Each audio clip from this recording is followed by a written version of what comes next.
कहियो कोरवे में बीतात रहे रात हो। अब तू बनेलू अनजान जब से गईलू विभंसुआ के साथ हो। तब से बनेलू अनजान डर बड़े सैया से की जान न जाए तहरा पहिला मिलन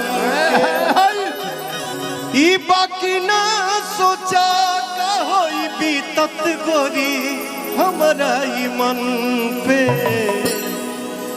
देखला बजाए लागे जाए